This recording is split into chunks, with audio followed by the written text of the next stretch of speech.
New tonight, we have a 13 WREX exclusive. Well, we all know that artificial intelligence is taking the world by storm, and it's only continuing to grow by the minute.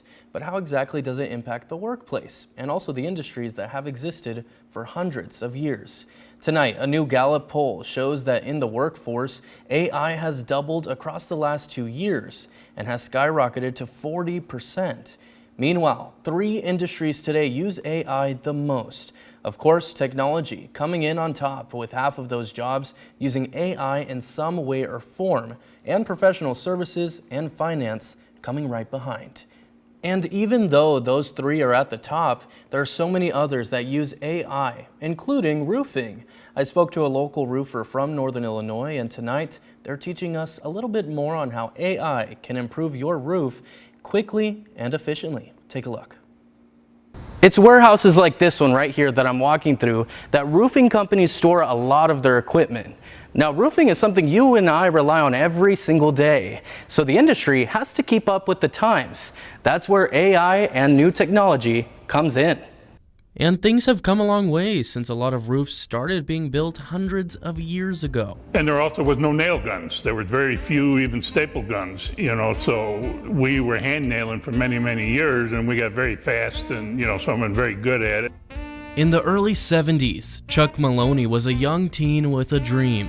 His neighbor introduced him to the world of roofing. I didn't have a father, so he used to drag me around with him to the jobs, and he started teaching me roofing, so I'd work on summers and weekends and stuff at a very young age. Now Maloney approaching nearly 6 decades installing roofs in Northern Illinois. Like even shingles, getting them on the roof, you either carried them up or you had a supplier if they might have had some kind of a boom or something to put them up for you. But then along came ladder raiders, where you could take a ladder off your truck that had a motor on it, and you started sending shingles up on the roof. It's only been about 2 decades since technology has really come into frame, like image mapping and thermal imaging. And then got a hand camera when you have to carry around with you and take photos on the roof, and then you have to go back with another camera and take pictures with that. Thermal imaging is used to locate leaks in roofs, and the way it's done can become quite dangerous.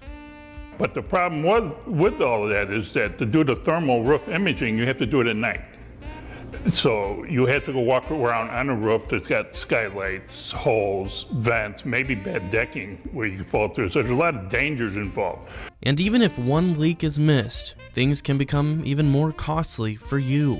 You can get massive damage to your whole structure, from the framing to the supports to everything over time.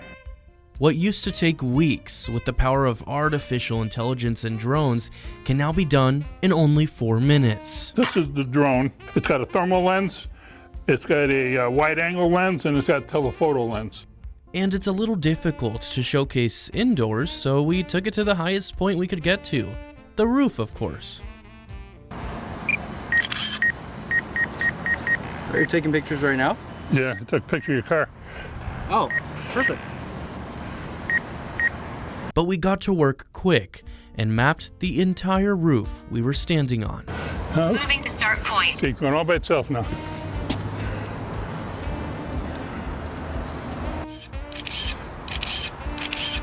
That constant clicking you hear, taking over 300 photos. But speed is not the only thing that AI brings to this.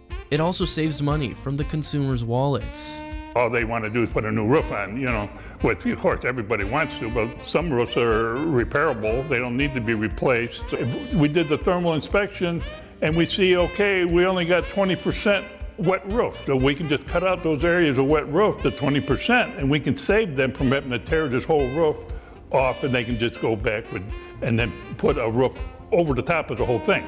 And as Maloney has seen success with AI technology in his field, he believes it can only be a plus from here for all industries. They're trying to not take jobs away from people that are working on this and that, but you got to make sure that it's doing the job the same way a human would do it.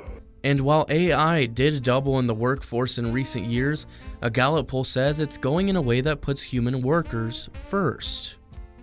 In many ways, I think it's a positive. Reporting from Northern Illinois for 13 WREX, I'm Dylan Valencia. Thank you. Aside from drones scanning the roofs in only 4 minutes, AI also helps to stitch every single photo together. But Mr. Maloney is not only using these skills with AI and drones to make a living, he also sometimes uses it to help bring more good into the world. Let's show you these videos here. He has used thermal imaging to help find lost dogs and other pets. A great use of that there. Now, he also even spotted some coyotes on one of his searches recently. It's always very unique to see how AI can help us in our everyday lives.